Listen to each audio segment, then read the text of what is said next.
strategis, semua dipersiapkan. Dan saya pikir ini bisnis juga sama, di sales juga sama. Kalau kita nggak pernah siap juga otomatis tidak bisa ya. Orang angkat telepon, oke, kalau dia nggak pernah siap, mana mungkin bisa menang. Nah keyakinan timbul dari mana? Timbul dari ketika dia mempersiapkannya ya Pak Ade ya. Oke, Pak. Saya mau tanya nih, bagaimana Anda itu memupuk semangat Anda kembali ketika menghadapi tantangan yang berat dalam pencapaian target? Nah ini banyak nih, ini kan pertanyaan umum ditanyakan ya. Bagaimana Anda memupuk sebuah semangat untuk maju lagi ketika menghadapi tantangan yang berat? Bagaimana Pak Ade? Iya betul, memang salah satu sikap yang mungkin saya rasa harus kita miliki dan saya yakin juga menjadi merupakan satu potensi yang besar yang dimiliki oleh orang Indonesia, yaitu adalah gengsi. Bahwa kita punya gengsi yang gede ya. Cuma kadang-kadang gengsinya kita salah kaprah ya. Jadi gengsi itu hanya untuk hal-hal tertentu, tapi hal yang seharusnya kita gengsi kita nggak lakukan. Kita harusnya gengsi kita jadi negara yang terbelakang. Kita harusnya gengsi kalau kita korupsi. Kita harusnya gengsi kalau kita ngerugikan orang lain. Tapi ini jadi salah kaprah. Nah saya melihat bahwa saya kebetulan juga punya potensi gengsi yang tinggi. Nah jadi pada saat saya memenangkan pertandingan, saya merasa gengsi kalau seandainya cerita sukses saya hanya sekedar selesai sampai di situ. Jadi saya melihat pernyataan yang mengatakan bahwa kekalahan adalah kemenangan yang tertunda.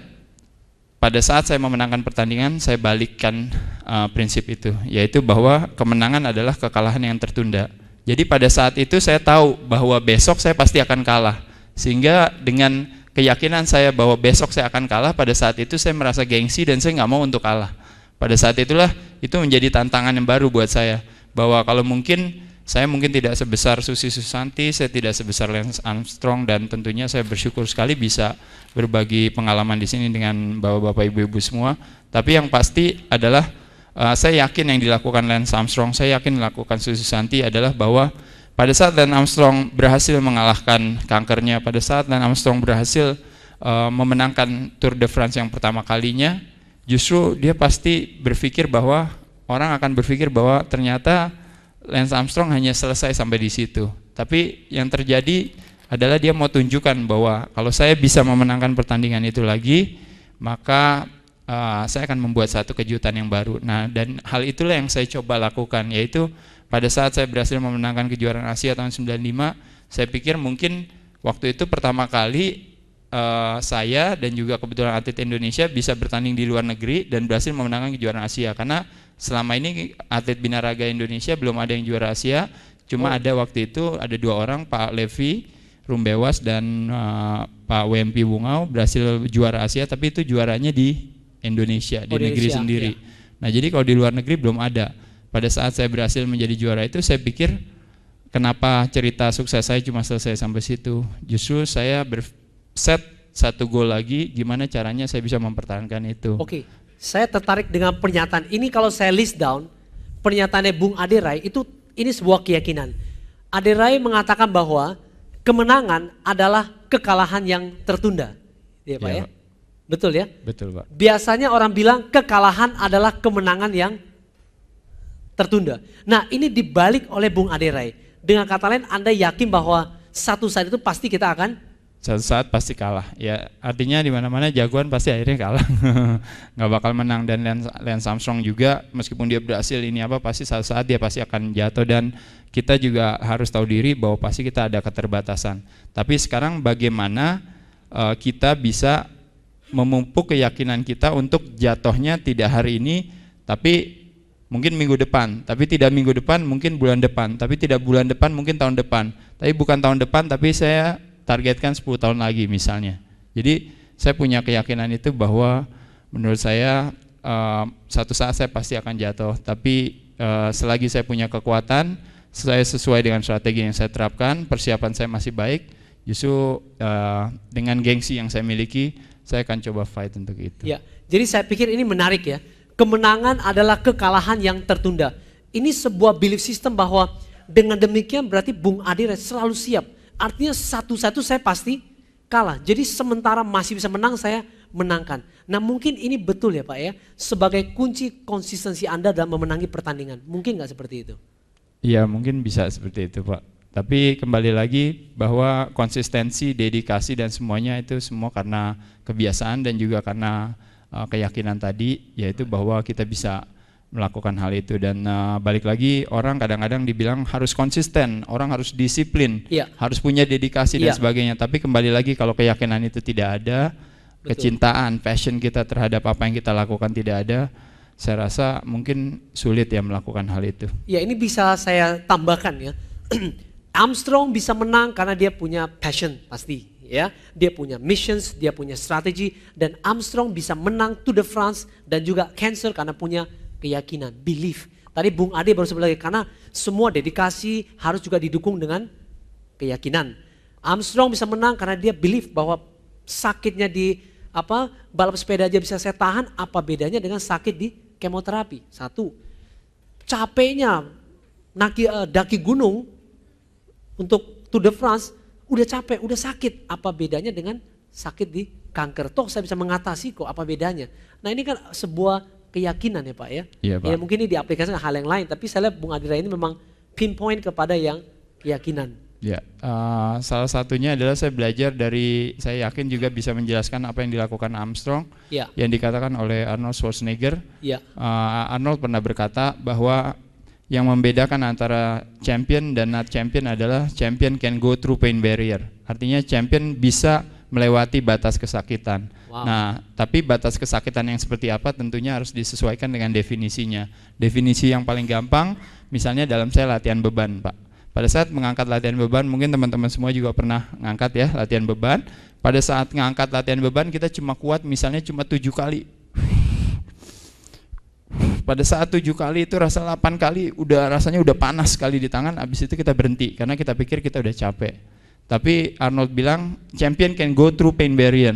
Pada saat itulah yang namanya pain barrier itu adalah pada saat dimana kita bisa go through sakit itu untuk kita lanjutkan terus. Nah, tapi semua memang tidak sesederhana itu melihatnya, karena kalau kita sakit juga kayak tadi Armstrong juga dipaksain, taunya ternyata overtraining dan sebagainya kan tentu tidak. Tapi dengan keyakinan kita bahwa yang membuat kita bisa go through pain barrier itu adalah justru karena mental kita. Jadi yang membuat seseorang itu bisa menjadi juara adalah pada saat saya punya extra rep, satu tambahan repetisi lagi, sehingga akhirnya saya jalankan. Nah, begitupun juga pada saat saya masuk ke dunia industri pekerjaan saya, yang namanya industri majalah. Kebetulan saya punya majalah fitness namanya Adiraga. Saya di majalah ini saya dihadapkan dengan situasi, Pak, yaitu situasi yang saya melihat bahwa pernyataan Arnold tadi, champion can go through pain barrier, saya coba terapkan di bisnis usaha majalah saya, yaitu bahwa yang namanya usaha majalah itu serba salah. Kenapa? Karena di satu sisi pada saat majalah baru keluar satu edisi, sponsor iklan belum mau masuk. Tapi kita keluarin 2 edisi, 3 edisi, sponsor bilang ya oke, lihat-lihat nanti. Jadi sponsor nungguin sampai kita mapan dulu 1 tahun baru dia mau pasang sponsor. Tapi apa yang terjadi selama 1 tahun sedangkan kita mau biayain dari mana? Ya pada saat itu kita punya keyakinan bahwa oke, kita jalanin, kita pasti bisa, mudah-mudahan pelan-pelan iklan bisa masuk dikit-dikit. Dan akhirnya saya bersyukur majalah saya bisa jalan dari 2003 sampai sekarang, udah masuk tahun ketiga dan pelan-pelan iklan sudah mulai ada. Tapi saya coba melihat dari sisi itu, Pak, karena pada saat bulan ke-6 dan ke-7 itulah terjadi godaan-godaan di saya dan tim saya, di mana saya menganggap bahwa dengan iklan yang begitu pas-pasan dan kita harus survive seperti itu setiap bulan, rasanya saya pikir saya udah harus berhenti usaha karena saya pikir udah. Tapi karena kembali lagi saya melihat di situ ada satu misi dari kami, yaitu saya ingin mengedukasi, ingin menginformasikan bahwa saya capek informasi fitness itu nebeng di majalah politik. Saya capek informasi fitness itu nebeng di tabloid bola, sepak bola. Saya capek informasi fitness itu nebeng di majalah-majalah, mungkin majalah pria dan sebagainya ya. Jadi saya pikir kenapa nggak kita punya majalah sendiri, kenapa nggak kita punya media sendiri. Saya yakin bahwa komunitas kita juga akan dukung, saya yakin industri ini juga akan besar, makanya jadi pelan-pelan saya coba jalanin. Dan terlepas daripada itu, kembali lagi sakitnya ini menjadi sesuatu yang nikmat buat saya karena kecintaan saya, passion saya terhadap olahraga ini, dan juga kecintaan saya meskipun majalah nggak untung, tapi kita bisa memberikan visi dan misi kita, menginformasikan masyarakat tentang apa sih yang sebenarnya namanya fitness, pola hidup yang sehat. Jadi ada nilai plusnya di sana gitu. Wow, there's a mission, right? Missions. Oke, pertanyaan terakhir Pak ya. Bagaimana Anda memandang sebuah kekalahan? Misalnya ya, ketika seorang kalah dalam pertandingan, itu kebanyakan orang tuh langsung putus harapan. Ya, Ini saya pikir bukan hanya di pertandingan, kita aja lakukan sesuatu gagal langsung give up, langsung. Nah, gimana Anda memandang kekalahan itu?